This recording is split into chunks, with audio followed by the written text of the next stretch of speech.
Hello friends, मैं हूं doctor नवीन अग्रवाल। मैं एक इंटरवेंशनल कार्डियोलॉजिस्ट हूं और मैं गुजरात के वलसाड़ और वापी ज़िले में प्रैक्टिस करता हूं। आज आपके लिए एक प्रैक्टिकल नॉन एकेडमिक टॉपिक पर क्लिनिकली यूजफुल टॉपिक। आज हम बात करेंगे जेनरिक मेडिसिन के बारे में।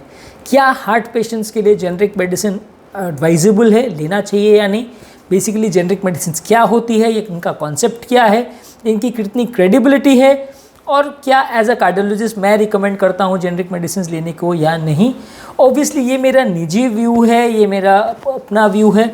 People may or may not agree with me. हो सकता है कि जेनरिक मेडिसिन के सप्लायर्स या जेनरिक मेडिसिन से जो डील करते हैं या जेनरिक मेडिसिन जो यूज़ करते हैं वो मेरे व्यू से बिल्कुल विपरीत उनके विचार हों और वो मेरे व्यू से सहमत ना हो।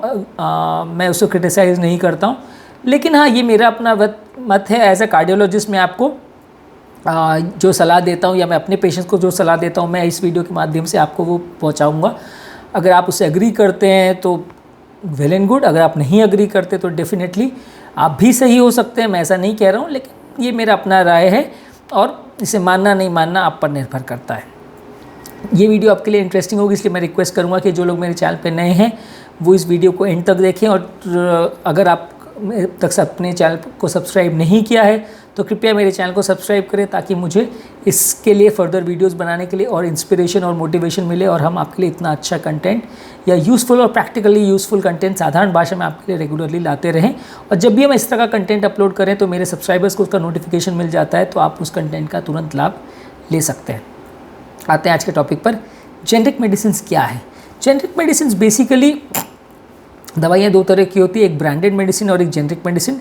ब्रांडेड मेडिसिन यानी वो दवाइयाँ जिसको अलग अलग ब्रांड नेम से कंपनी उसका दवा को मार्केट करती है या दुकानों पर बेचती है। इस दुकान में इस दवाओं को अलग अलग ब्रांड से जाना जाता है। फॉर एग्जांपल, अगर हम बिसोप्रोल लेते हैं तो वो कॉर्बिस, कॉन्कॉर, बिसोहार्ट, बिसोनेक्स्ट, बिसो सेफ, बहुत सारे ब्रांड्स के नाम से आता है। हम अगर रोजुवास्टैटिन लेते हैं तो वो रोजुवास, रोजुलेस, रोजुकॉर, बहुत सारे नामों से आता है। ये अलग अलग कंपनियों के ब्रांड्स हैं जिसमें वो एक जगह से सॉल्ट को प्रोक्योर करते हैं, यानी या तो वो खुद उसको मैन्युफैक्चर करते हैं या किसी थर्ड पार्टी से उसको ख़रीदते हैं और उसके बाद उसको बेचते हैं और उसमें अपना ब्रांड का टैग वैल्यू लगा करके अपनी मार्केटिंग टीम के थ्रू वो उस प्रोडक्ट को बेचते हैं और उसका मार्केटिंग और कोल्ड चेन और सारा चीज़ वो मेंटेन करते हैं। जबकि जेनरिक मेडिसिन क्या है? जेनरिक मेडिसिन की कई बार कंपनियां अलग होती हैं, कई बार यही कंपनियां जो ब्रांडेड मेडिसिन बेचती हैं वो जेनरिक मेडिसिन भी बेचती हैं। वो सॉल्ट्स को प्रोक्योर करती हैं और उसको ब्रांड का नाम ना देकर सिंपल सॉल्ट के नाम पर वो बेचती हैं। जैसे कि पैरासीटामोल के नाम पे उसको बेचा जाएगा या रोजुवास्टैटिन के नाम पे बेचा जाएगा या बिसोप्रोल है या मेट्रोप्रोल है, जो भी है वो दवा अपने नाम से बेची जाती है। इसको बेसिक सॉल्ट फॉर्म कहते हैं। इंडिया में एक वैसा भी अवेलेबल है जिसमें दवा जेनरिक के कॉस्ट पे आएगी, लेकिन उसमें ब्रांड का नाम ज़रूर रहेगा, भले दुकानदार उसको जेनरिक के कॉस्ट पे देगा। ऐसा रहता है। बेसिकली जेनरिक मेडिसिन ज़्यादातर वो लोग प्रेफर करते हैं जो कि रेगुलर या ब्रांडेड मेडिसिन अफोर्ड नहीं कर पाते हैं। ये एक लो कॉस्ट ऑल्टरनेटिव है जो हमारी सरकार ने एज अ गरीबों की सहायता के हिसाब से इसको निकाला है। प्रधानमंत्री जन औषधि योजना और सिविल हॉस्पिटल्स और सब जगह में इस तरह की जेनरिक सप्लाई की मेडिसिन मिलती हैं और पेशेंट्स को फ्री ऑफ कॉस्ट भी दी जाती हैं या कम से कम रेट पर रेगुलर ब्रांडेड मेडिसिन से 20% कॉस्ट पर, कभी कभार 20 to 50% cost of regular medicine के रेट पर इनको बेचा जाता है। अलग अलग केसेस में डिस्काउंट लेवल्स अलग अलग हो सकते हैं, उस हिसाब से इसको मार्केट या सेल किया जाता है।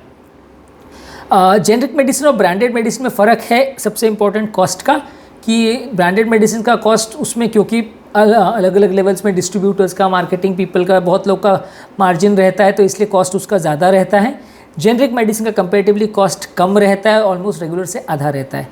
मेन हमारा कंसर्न रेगुलर और जेनरिक मेडिसिन में थोड़ा सा फ़र्क जो हमें लगता है एज अ कार्डियोलॉजिस्ट, वो क्वालिटी एश्योरेंस का है। कोई भी बड़ी कंपनी अगर किसी प्रोडक्ट को कहीं से प्रोक्योर करती है और मार्केट करती है और अपना नाम अगर लेके बेचती है, तो उसमें एक उसका कंपनी का रेपुटेशन डिपेंड करता है, जिसके लिए वो कंपनी उसकी क्वालिटी को कॉम्प्रोमाइज़ नहीं होने देती। क्योंकि अगर ऐसे कंपनी में कोई भी क्वालिटी इश्यूज़ आए या प्रॉब्लम आई तो कंपनी का रेपुटेशन चला जाएगा। बहुत सारी बड़ी कंपनियाँ हैं जैसे सन फार्मा, टोरेंट, सिप्ला, बहुत सारी बड़ी बड़ी कंपनी है जो दवाओं को मार्केट करती हैं। ये कंपनियों की अपनी एक ब्रांड वैल्यू है कि वो अपना प्रोडक्ट जो भी बेचते हैं अपने नाम से, उनको उसका रेपुटेशन से लिव करना होता है। वो ब्रांड को ख़राब क्वालिटी का सॉल्ट या उसको ख़राब क्वालिटी का प्रोडक्ट आपको नहीं बेच सकते, क्योंकि अगर प्रोडक्ट खाने के बाद दवा बराबर असर नहीं करती है या कोई कारण से उसकी क्वालिटी में कहीं पे भी इशू आता है तो कंपनी का रेपुटेशन ख़त्म हो जाएगा, उसका प्रोडक्ट बिकना बंद हो जाएगा। इसलिए उसका ब्रांड वैल्यू उनको मेंटेन करना होता है। जेनरिक में ये होता है कि एक सॉल्ट को बहुत सारी कंपनी बिना नाम के बेचते हैं। दुकानदार पे कई बार डिपेंड करता है कि वो आपको किस कंपनी का जेनरिक देते हैं। आप उनके पास जाते हैं, बोलते हैं मुझे ये पैरासीटामोल चाहिए या बिसोप्रोल चाहिए या रोजुवास्टैटिन चाहिए या क्लोपिडोल चाहिए, एस्पिरिन चाहिए, जो भी चाहिए वो आपको कोई भी कंपनी का ब्रांड उठाकर दे देता है। वो ब्रांड कई बार बहुत लोकल कंपनी है, बहुत ऐसी कंपनी का भी होता है जिनका वैसे भी मार्केट में कोई रेपुटेशन नहीं है। तो वैसे केसेस में कई बार ट्रस्ट इश्यूज आ जाता है कि वो जेनरिक सॉल्ट जो वो बेच रहे हैं वो एक्चुअल में कितना ऑथेंटिक है, कितना ट्रू है, वो पाना कई बार मुश्किल होता है। हमारे इंडिया में जेनरिक सॉल्ट्स बेचे बहुत जाते हैं, लेकिन कई बार उनकी क्वालिटी एश्योरेंस पर सवालिया निशान होता है। ये मेरा अपना मत नहीं है, ऐसा मेरा जो कंपनी वालों से मेरा डिस्कशन होता है या उनसे जो बात होती है उनका भी यही कहना है कि जेनरिक सॉल्ट्स वगैरह में कई बार क्वालिटी कम ज़्यादा हो सकता है, कई बार वो उसका कोल्ड चेन प्रॉपर्ली मेंटेन नहीं होता, कई बार प्रोडक्ट पेशेंट तक आते आते उसका असर कम ज़्यादा हो सकता है। मेरा खुद का एक्सपीरियंस ये है कि मैंने कुछ पेशेंट्स में जेनरिक सॉल्ट्स देने पर रिएक्शंस पेशेंट को होते ज़्यादा देखे हैं। पेशेंट को सूट ना हो या पेशेंट को ड्रग इंटॉलरेंस वगैरह ड्रग साइड इफ़ेक्ट्स हो, ऐसा ज़्यादा देखा है। इसलिए मैं नॉर्मली अपने पेशेंट को जेनरिक रिकमेंड नहीं करता। रीज़न बीइंग हमारे हार्ट पेशेंट्स में प्रॉब्लम ये होती है कि खासकर हमारे जो पोस्ट एंजियोप्लास्टी पेशेंट्स रहते हैं उसमें मार्जिन ऑफ एरर बहुत कम रहता है। उसमें क्या रहता है कि पेशेंट की जान बिल्कुल अधर पे लटकी रहती है और उसमें कोई भी कारण से अगर आपने पेशेंट को दवा दी और वो अंदर जाके प्रॉपर असर नहीं करती या कम ज़्यादा असर करती है, कोई कारण से स्टेंट क्लॉट हो जाता है तो पेशेंट की तात्कालिक मृत्यु हो जाती है। पेशेंट को कई बार सुधरने का, संभलने का मौका नहीं मिलता। ये मेन रीज़न है जिसकी वजह से मैं जेनरिक सॉल्ट्स को रिकमेंड नहीं करता हूँ। रीज़न ये है कि डॉक्टर जब आपको दवाई प्रिस्क्राइब करता है तो वो एक कॉन्फिडेंस के साथ देता है कि हाँ ये अच्छी कंपनी का मैंने दवा लिखा है तो पेशेंट की बॉडी में जाएगी और जितना मैंने डोज लिखा है उतना ही असर करेगी। लेकिन वो दवा अगर असर ही ना करे या वो दवा कम ज़्यादा असर करे तो कई बार बहुत बड़ी गड़बड़ हो जाती है और इसकी वजह से हार्ट पेशेंट में संभलने का कई बार मौका नहीं मिलता है। बीपी, शुगर, कोलेस्ट्रॉल, बहुत सारी चीज़ें ऐसी है जहाँ पर आपको एटलीस्ट संभलने का मौका है। समझ लीजिए आपने बीपी की दवा लिया, जेनरिक लिया, असर नहीं किया, कम ज़्यादा किया तो आप दवा को चेंज कर सकते हो, आपको मौका मिलता है। शुगर लेवल्स आपके प्रॉपरली कंट्रोल नहीं हो रहे तो आप दवा को चेंज कर सकते हो, कंपनी या ब्रांड को चेंज कर सकते हैं, जेनरिक की दुकान चेंज कर सकते हैं। कोलेस्ट्रॉल लेवल्स में भी अगर कम ज़्यादा कंट्रोल हो रहा है या अच्छा कंट्रोल नहीं हो रहा है, दवा से रिएक्शन हो रहा है तो आपको टाइम मिलता है। लेकिन खासकर जो हार्ट की फेलियर की दवाई है, हार्ट का पंप फंक्शन सुधारने की दवाई, खून पतला करने की दवाई है, इस तरह के दवाओं पे हम बिल्कुल कॉम्प्रोमाइज़ नहीं कर सकते। खासकर स्टेंट वाले पेशेंट में या हार्ट अटैक वाले पेशेंट में या ऐसे लोगों में जिनका पंप फंक्शन बहुत कॉम्प्रोमाइज्ड है, वैसे लोगों में नहीं कर सकते, क्योंकि बाई चांस अगर दवा ने असर नहीं किया तो व्यक्ति को हॉस्पिटल तक पहुंचने का भी हो सकता है टाइम ना मिले। ये एंजियोप्लास्टी या हार्ट अटैक के बाद पहले 1-2 साल सबसे ज़्यादा इंपॉर्टेंट है, क्योंकि हार्ट अटैक के बाद ज़्यादातर जिन लोगों की मृत्यु होती है पहले 1-2 साल में ही होती है। इसलिए हम ज़्यादातर लोगों को बोलते हैं कि भाई अगर आप अफोर्ड कर सको तो ब्रांडेड दवा ही लीजिए। भले हम लो कॉस्ट ब्रांड्स आपको लिख देंगे, आप वो लीजिए, उसमें भी कई लो कॉस्ट ब्रांड्स, कई हाई कॉस्ट ब्रांड्स आते हैं तो हमको वो लिख देंगे, लेकिन आप generic as far as possible पहले 1-2 साल अवॉइड कीजिए, क्योंकि इस दौरान अगर दवा में ज़रा भी ऊंच नीच होती है तो पेशेंट की तात्कालिक मृत्यु हो जाती है और वो हम हॉस्पिटल तक भी नहीं पहुंच पाता। और एज ए डॉक्टर हमारे लिए कंसर्न ये रहता है कि जब भी ऐसा प्रॉब्लम कुछ भी होता है तो ब्लेम डॉक्टर पर ही आता है। कितने लोग हैं जो स्टेंट क्लॉट होने पर या प्रॉब्लम होने पर दवाई दुकान वाले को ब्लेम करते कि हाँ उसकी दवाई ख़राब थी इसलिए मेरा स्टेंट क्लॉट हो गया, या उसकी दवाई ख़राब थी इसलिए मेरे पेशेंट का हार्ट फेल हो गया या उसकी मृत्यु हो गई। ऐसा नहीं होता। Blame at the end of the day सब सोसाइटीज़ में डॉक्टर्स पर ही आता है कि अगर स्टेंट क्लॉट हुआ तो लोग यही बोलेंगे कि डॉक्टर ने अच्छे से स्टेंट नहीं डाला या अच्छा ट्रीटमेंट नहीं किया या अच्छी दवाई नहीं दी इसलिए स्टेंट क्लॉट हो गया। तो at the end of the day responsibility पूरी डॉक्टर्स की रहती है। इसीलिए हम आपको वही ब्रांड्स लिख के देते हैं जिस पर हमें 100% कॉन्फिडेंस होता है, उसमें हम कॉम्प्रोमाइज़ नहीं करते हैं। हो सकता है वो थोड़ा सा कॉस्टली पड़े, लेकिन at the end of the day अगर कॉस्ट बचाने के चक्कर में पेशेंट को कोई नुकसान हो जाता है तो एज ए डॉक्टर हमें जवाबदारी लेना उसकी बहुत मुश्किल हो जाता है, क्योंकि हम इस कॉन्फिडेंस के साथ दवा देते हैं कि वो अंदर जाके उतना ही असर करेगी जितना डोज हमने लिखा है। अगर वो असर नहीं कर रही है या कम ज़्यादा असर कर रही है तो बहुत बड़ी तकलीफ हो जाती है। मैं अपने पेशेंट्स को यूजुअली इस तरह से समझाता हूँ कि देखिए अगर ब्रांडेड दवा और जेनरिक दवा आपने दोनों दवा लिया, अगर ब्रांडेड दवा आपको महीने की 2-2.5 हज़ार की पड़ रही है, जेनरिक दवा आपको महीने की 1,000 की पड़ेगी, 1,1500 की पड़ेगी। आप पूरे एक महीने में 1 से 1,500 बचाओगे, 1 साल 2 साल में आप बचाओगे 15 से 20,000 रुपये।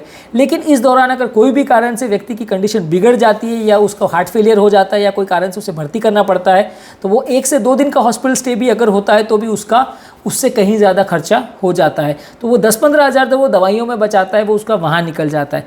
हाँ, अगर कोई ऐसा पेशेंट है जो इतना ज़्यादा पुअर है कि जो बिल्कुल अफोर्ड नहीं कर सकता या जो बिल्कुल दवा बंद ही कर देगा, अगर उसको वैसी दवा नहीं दी गई, तो उसको हम डेफिनेटली कहते हैं कि कुछ नहीं लेने से डेफिनेटली बेटर है कि जेनरिक मेडिसिन ले लो। लेकिन एज अ कार्डियोलॉजिस्ट मैं यूजली अपने पेशेंट को एंजियोप्लास्टी के पहले 1-2 साल नहीं रिकमेंड करता हूँ कि वो जेनरिक ले। एटलीस्ट मेरा कॉन्फिडेंस उस पर नहीं है। मैंने जो रिएक्शंस देखे हैं या मैंने जो प्रॉब्लम्स देखी है या मेरा जो फीडबैक देखा है, उस हिसाब से मुझे नहीं लगता कि generic medicine at least heart patient में पहले 1-2 साल एंजियोप्लास्टी के या हार्ट फेलियर के लिए ट्रस्टवर्दी हैं।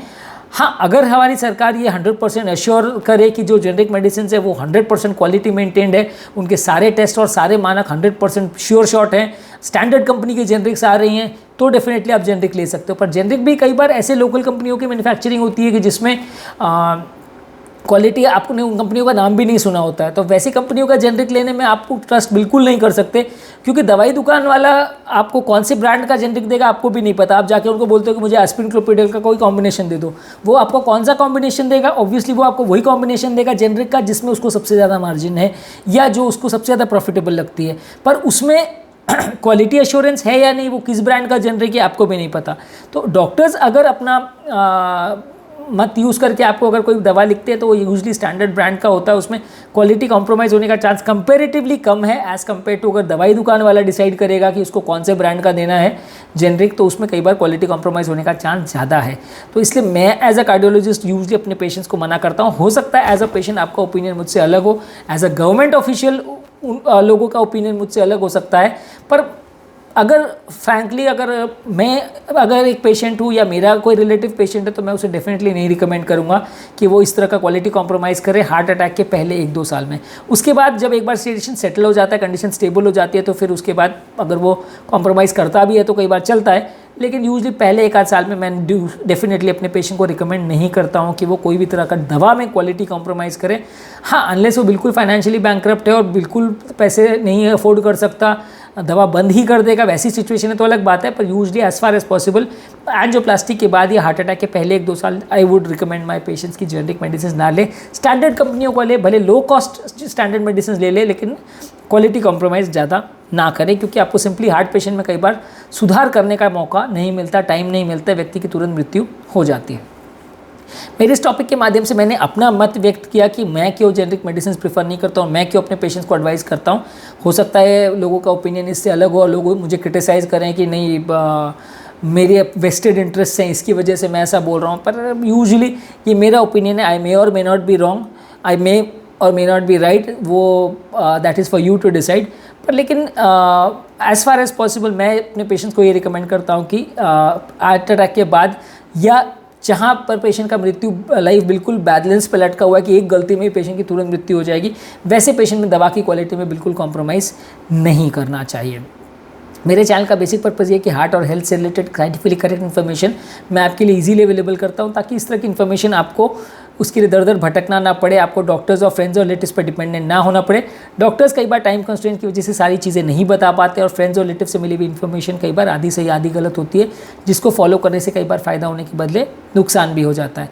यदि आपको मेरा चैनल का कॉन्सेप्ट अच्छा लगता है तो वीडियोस को लाइक कीजिए, चैनल को सब्सक्राइब कीजिए। यदि आपको लगता है कि कंटेंट आपके फ्रेंड्स और रिलेटिव्स के लिए यूज़फुल है तो इसके लिंक को उनके साथ शेयर कीजिए और उनको भी, ताकि इस कंटेंट का फ़ायदा हो। यदि आपको लगता है कि फ्यूचर में कुछ टॉपिक्स को हमें चैनल पे कवर करना चाहिए तो नीचे डिस्क्रिप्शन बॉक्स में उनके बारे में हमें बताइए, ताकि फ्यूचर में उन टॉपिक्स को हम कवर कर सकें। सो दिस इज़ डॉक्टर नवीन अग्रवाल और मैं आपका तहे दिल से शुक्रिया अदा करता हूँ कि आपने मेरे टॉपिक को एंड तक देखा, और आई उम्मीद करूँगा कि आपको इससे कुछ इन्फॉर्मेशन मिली होगी, कुछ सीखने को मिला होगा, कुछ समझने को मिला होगा, बेसिक कॉन्सेप्ट समझ में आया होगा जेनरिक मेडिसिन का। और एज अ कार्डियोलॉजिस्ट मैं क्यों नहीं प्रेफर करता हूँ ये मेडिसिन। अलग अलग लोगों की राय इसमें अलग अलग हो सकती है, कई लोग लिखते हैं जेनरिक मेडिसिन, पर मैं यूजुअली इसके फेवर में नहीं हूँ, खासकर हाई रिस्क पेशेंट्स पे। जो लोग मेरे चैनल पे नए हैं उनसे रिक्वेस्ट करूँगा कि मेरे चैनल को सब्सक्राइब कीजिए, इससे हमें मोटिवेशन और इंकरेजमेंट मिलती है, ताकि इस तरह का अच्छा और यूज़फुल कंटेंट हम आपके लिए रेगुलर बेसिस पे लाते रहें। Thank you.